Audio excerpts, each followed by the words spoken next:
Hello दोस्तों, स्वागत है आपका मेरे YouTube चैनल स्मार्ट स्टडी में।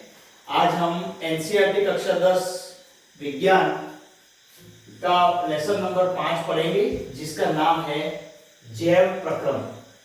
अपन आपने जैसा कि पिछले वीडियो में देखा है कि अपन एनसीईआरटी के हिसाब से ही चल रहे हैं और एनसीईआरटी किताब का सहारा लेकर अपन पढ़ रहे हैं, तो आपको भी सिलेबस के अनुसार अपन को पढ़ना है। तो सबसे पहले जैव प्रक्रम लाइफ प्रोसेस कैसे होता है। अब यहाँ पर आपको ये ध्यान रखना है कि अपन जीव विज्ञान के पाठों की शुरुआत कर रहे हैं, जिसमें आपको मुख्य रूप से जैव प्रक्रम फर्स्ट पार्ट दिया गया है। तो इसमें सबसे पहले अपन को ये बताया गया है कि जैव प्रक्रम जीवन कैसे चलता है, कौन कौन से जीवों को अपन अलग अलग श्रेणियों में बांट सकते हैं और जीव किसको कहते हैं। इसके अलावा आपको ये ध्यान रखना है कि जीव और निर्जीव में क्या अंतर है, सजीव और निर्जीव में क्या अंतर है, लिविंग और नॉन लिविंग में क्या अंतर है, लिविंग एंड नॉन लिविंग क्या अंतर है। ये कुछ बातें मुख्य रूप से ध्यान रखनी है। और इस पार्ट में और क्या क्या दिया गया है, तो आपको ये ध्यान रखना है कि थोड़ा सा ह्यूमन बॉडी के बारे में स्ट्रक्चर यहाँ पे दी हुई है। ह्यूमन बॉडी मानव शरीर में मानव शरीर का स्ट्रक्चर कैसा होता है, अपन श्वसन कैसे करते हैं, अपन भोजन का पाचन कैसे होता है, अपना आहार नाल का क्या कार्य होता है, उत्सर्जन कैसे होता है, भोजन का उत्सर्जन क्या होता है, किसे कहते हैं, परिभाषाएं, इस तरह का जो स्टडी है वो इस पार्ट में दी गई है, जो आपको अच्छी तरह से ध्यान में रखनी है। अब सबसे पहले यहाँ पर कहा गया है कि अपन अगर एनसीईआरटी बुक के अनुसार चलें तो अपन सजीव और निर्जीव में कैसे अंतर स्पष्ट कर सकते हैं।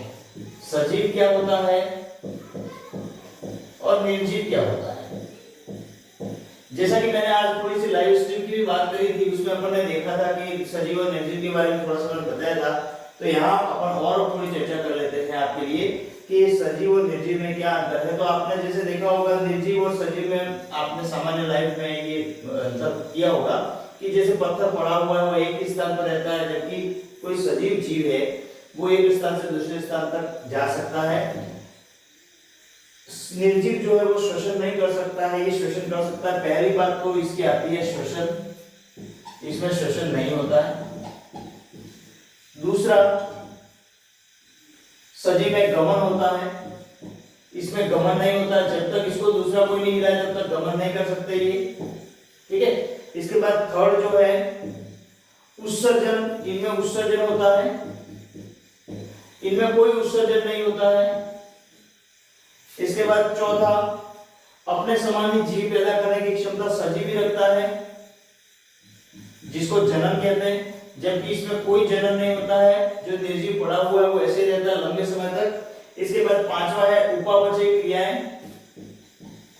मेटाबॉलिक रिएक्शन होती है, जबकि इसमें कोई रिएक्शन नहीं होती, कोई बॉडी नहीं होती, इसलिए रिएक्शन होने की कोई संभावना नहीं होती। तो ये बेसिक कैरेक्टर हैं